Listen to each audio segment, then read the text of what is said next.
Hi, welcome back to another OCR MEI past paper walkthrough. Today we're doing Core 3, June 06. This video is suggested by the one who knows everything. And this is a very old paper, so the front look different from what you'll be sitting, but the contents are pretty much non-changed. So let's head on to do this 72 mark paper. So question 1, solve the equation modulus of 3x minus 2 equals to x.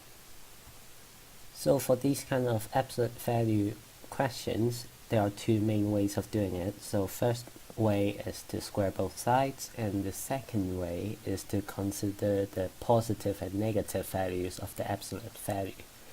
For this video, I'll just do the square both side method. So 3x minus 2 squared is equal to x squared. And when you square both sides, the positive and negative will cancel out because negative number squares to the same value as a positive number squared. So this will be 9x squared minus 12x plus 4. And we can subtract the x squared from both sides to get a simpler quadratic equation. And because there is a common factor of 4, we can just factorize that. 2x squared minus 3x plus 1 equals 0. Now this can be factorized into two brackets. So both have to be 1s, and it is a negative 3, so the only way to do that will be two negatives. So by doing this factorization, we can now find x for this equation. And x have to be either 1 from this bracket, or it have to be a half from the other bracket, because if it is a 2x minus 1 equal to 0, you add both sides by 1, you get 2x equals 1, and x will naturally equal to a half. So that is the first question. Question 2, show that the integral between 0 and a 6th pi of x sine 2x dx is equal to 3 root 3 minus pi over 24. So before you start doing anything special to this expression, because we are doing a show that, so we should only consider one side of the equation and ignore the other part, so that we can prove that the left hand side is equal to the right hand side. So let's start with the left hand side, because that is the only way that we can work forward to get the right hand side, because you cannot really easily find the integral representing a particular static value. This is just a number. So when you see this expression x sine 2x, you either think let's do a substitution, or you do a by parts integration. So in this case, because we have a x sine 2x and sine 2x, if we did a substitution, will get us 2 cos 2x, and therefore that will not cancel the x. So substitution is not the way to go, and therefore we should use by parts. So let's first of all ignore the boundaries, because we can add that on later. So the integral of x sine 2x dx is equal to, first of all, let's find u and phi dash. So u and phi dash You can probably just do random things to this expression to get something relatively acceptable. You can either go one way or the other. There's no other options. But if you've done enough of these, you know that usually the x will be the u and the phi dash will be 1 or something. But in this case, because we already have a coefficient of x, then we do not have the 1. Instead, we have x as u and phi dash as sine 2x. So if we differentiate x, we get 1. This is the key thing because we want to cancel out this x somehow. If we integrated x, then we'll get x squared over 2, which further complicates the question, which is very not helpful. And integrating sine of 2x, it gives you a half of cos, actually minus cos 2x. And you can verify that by differentiating this side by dx, and you should get sine 2x. So for the expression of integrating by parts, you should get that it is u phi minus the integral of u dash phi. If you started off with u phi dash, then you end up with u dash phi, the complete opposite of it. So that will equal to u, which is x, phi, which is that lot, so that is minus x over 2 cos of 2x. We can now add the boundary condition, pi over 6, 0. Subtract by the integral. We'll still ignore the boundary for now because that saves you ink. Because we have u dash phi and u dash is 1, so we just have phi. So that would be a minus a half of cosine 2x dx. So we can take the negative out so that this becomes positive and this just goes away. And you can also factorize out the 2 outside. So that would become minus x over 2 cos of 2x pi over 6, 0 plus a half of the integral of cos 2x dx. On the right hand side, you just need to do the normal integration that you would do normally. So let's just finish putting on these irrelevant bits. Add a half of, this is a half of sine 2x. Note that there is no negative this time.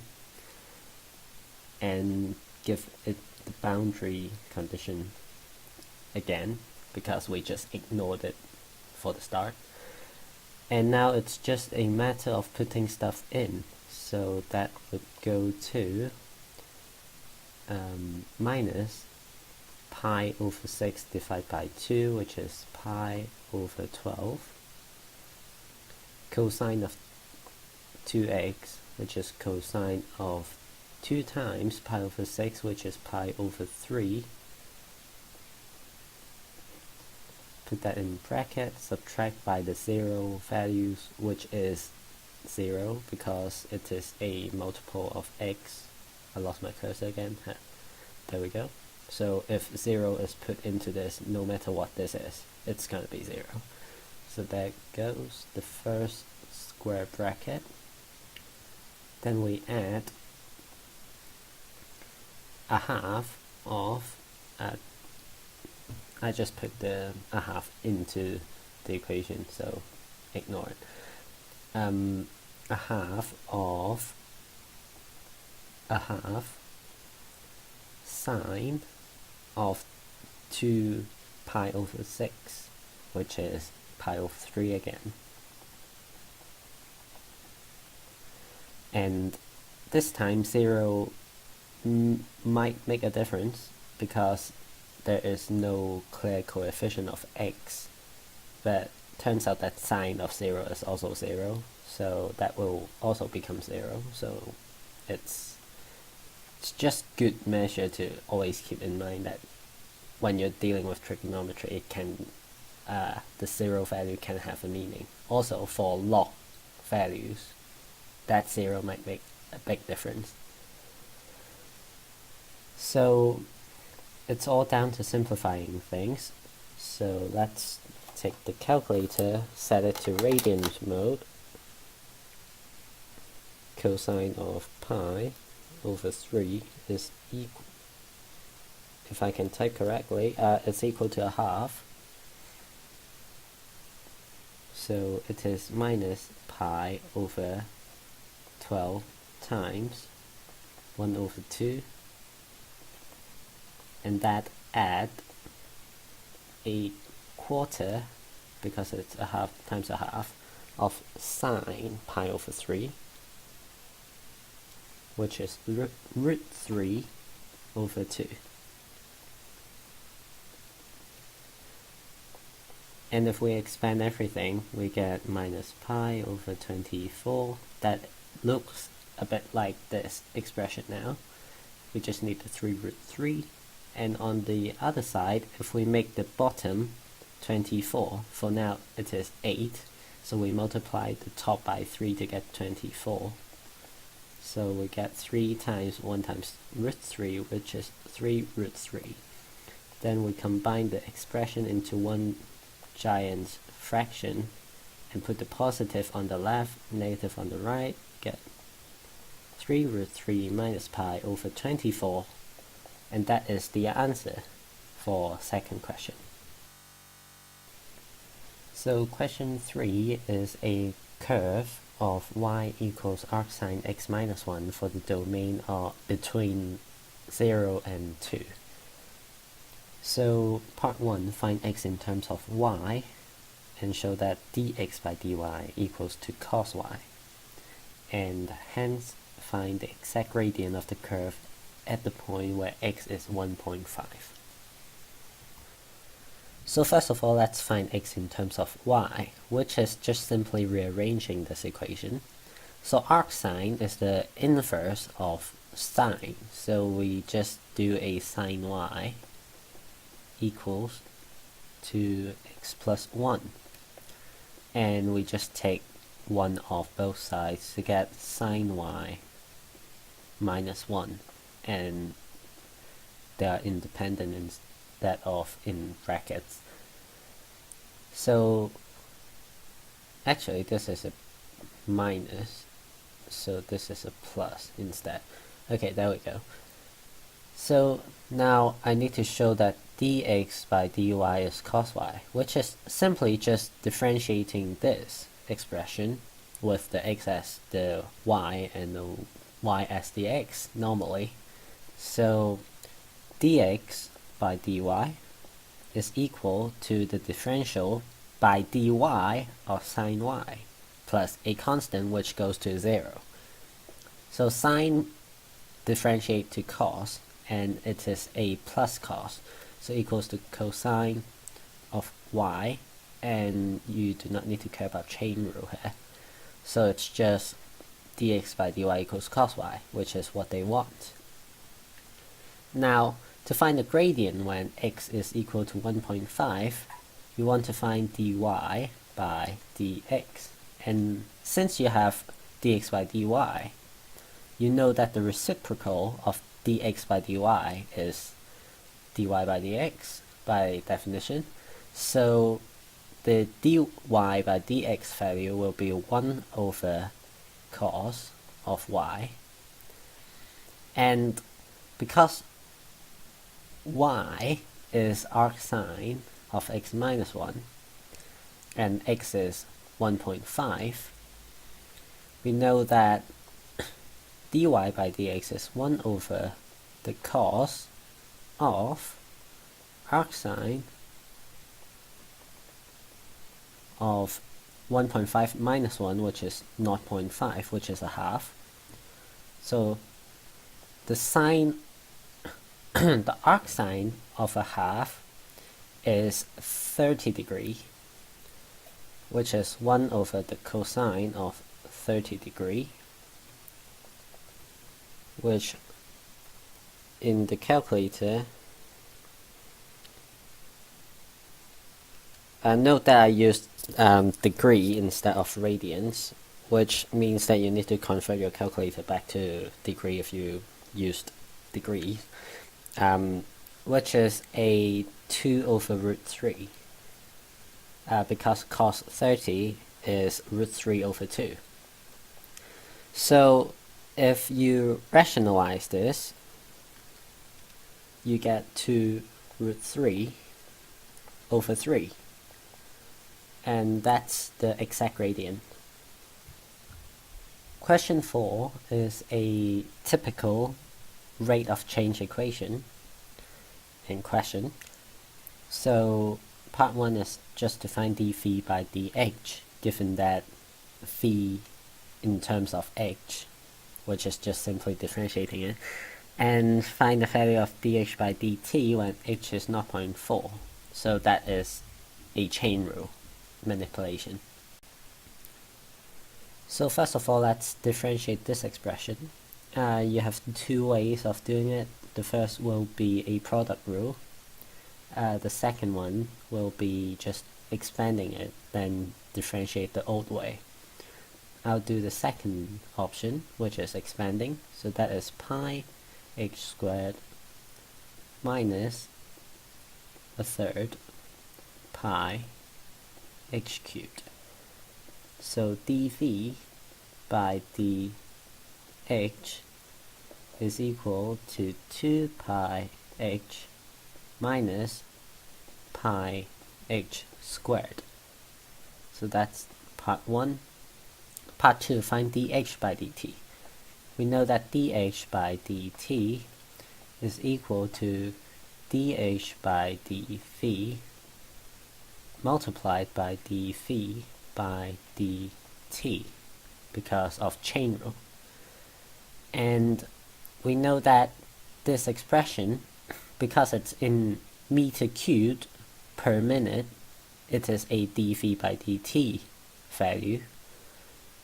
So this dv by dt is 0.02, and dh by dv is just the reciprocal of this expression, which is 1 over 2 pi h minus pi h squared.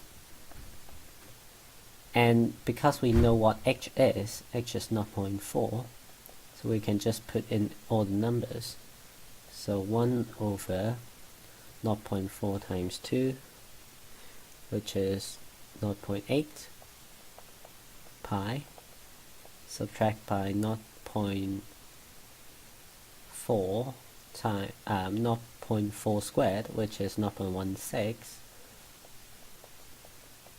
pi, times 0.02, and let's just use the calculator, which is which takes a bit of time to do the calculation.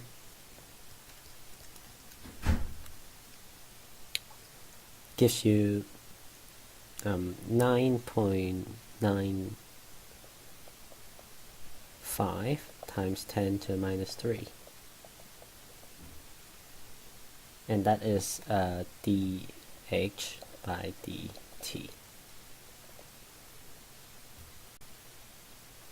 Question 5. Positive integers a, b, and c are said to form Pythagorean triple if it satisfies the Pythagoras theorem. So given that t is an integer greater than 1, so show that 2t and t squared minus 1 and t squared plus 1 form Pythagorean triple. And the two smallest integers of a triple are 20 and 21, and you should find the third integer and use this to show that not all Pythagorean triplet can be expressed in the form of 2t, t squared minus 1, and t squared plus 1. So the way that we can do this is to show that it fits in the Pythagoras equation, which is 2t squared plus t squared minus 1 squared equals to t squared plus 1 squared. And 2t squared is 4t squared plus t to the 4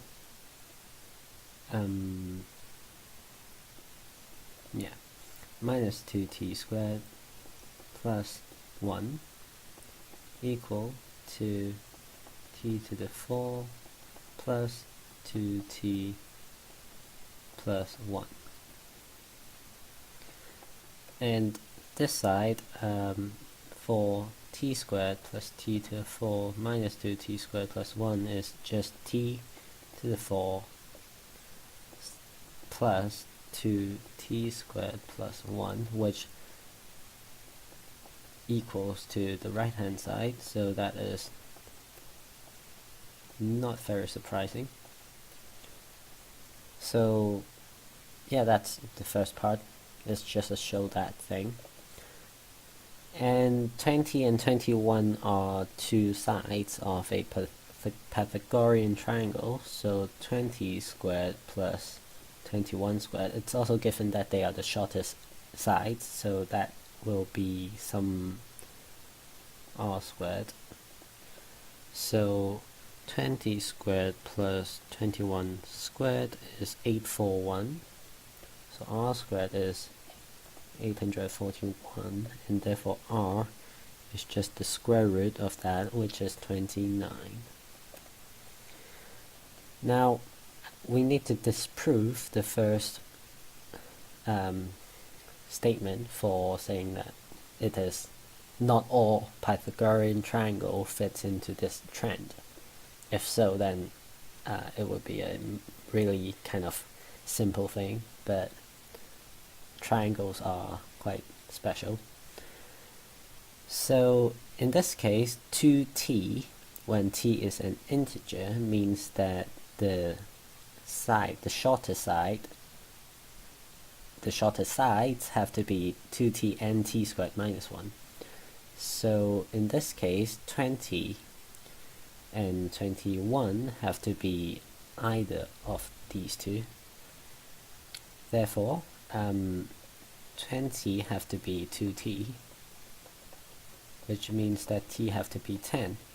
But there comes the problem, because the second one, 21, is not t squared minus 1 if t is 10, because that is 99 instead. So this is the breakdown, really, and this have shown that it doesn't really fit anywhere. Now question 6, which is the last question on session A, is something to do with a e to the power relationship. So this is about decay of material, satisfies this equation, and we need to sketch the graph m against t.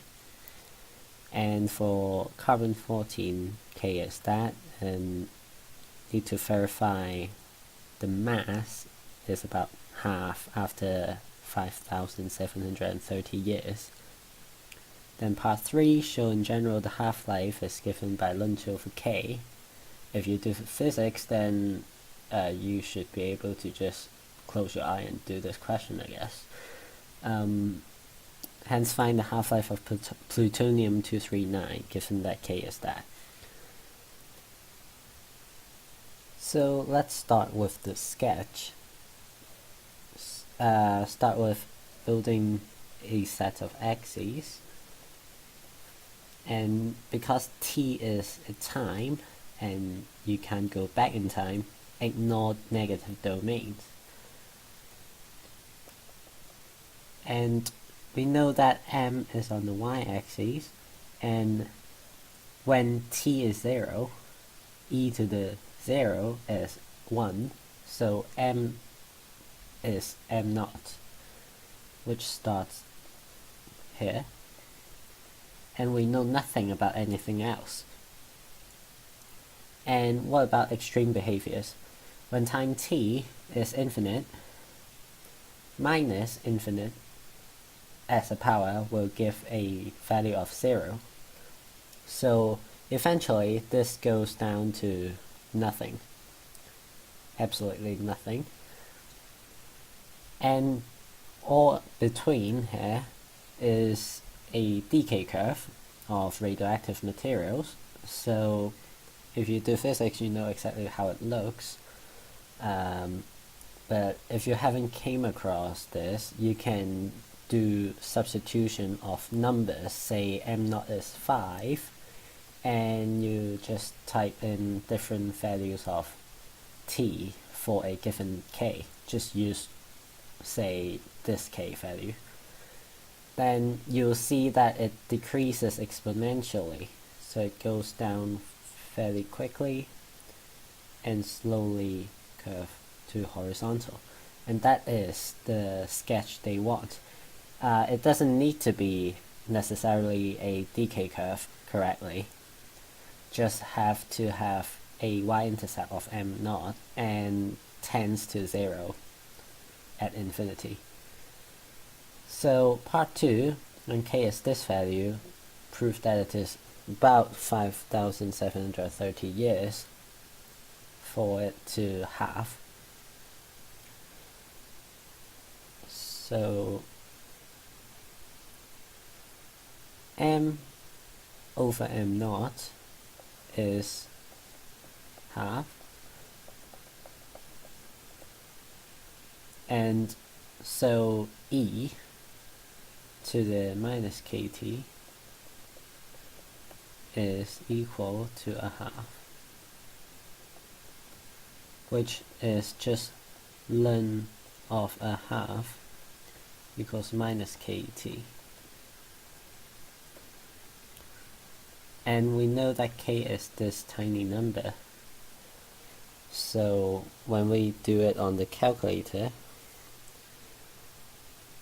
ln of 1 over 2 divide by negative of 0.0000121 equals to 5,728 years, which is roughly 5,730 years with 3 SF.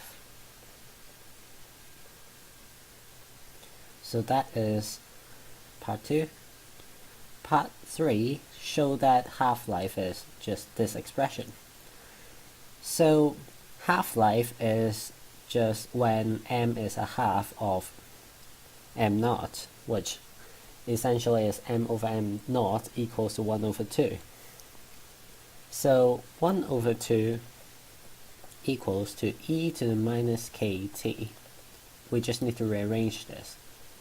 So ln of 1 over 2 is minus kt.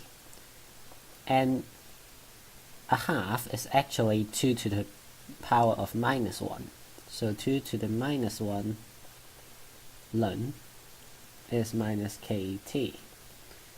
Minus 1 can be dropped to the front, so this is minus ln 2 equals minus kt. Minus can cancel by dividing by minus 1, and k can be divided to the left hand side to get t equals ln 2 over k, and that is the half-life time period. For physicists, you should be able to do this during your test as well. Now question 4, well, part 4, find the half-life when k is this value, which conveniently we just need to plug in k.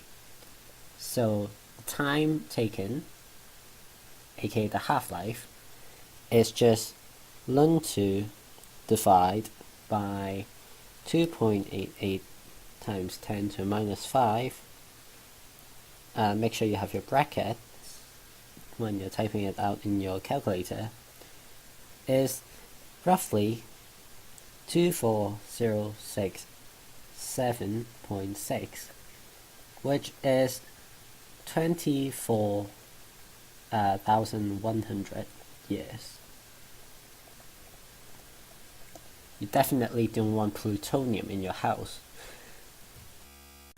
So that's it for part A. This is section A rather. Overall, this paper is not that difficult. Everything is relatively straightforward, other than probably this Pythagorean question might give people a bit of trouble if you can't manipulate algebra that well. Other than that, it's just straightforward C3 things. So thank you very much for watching, and I will see you on my next one.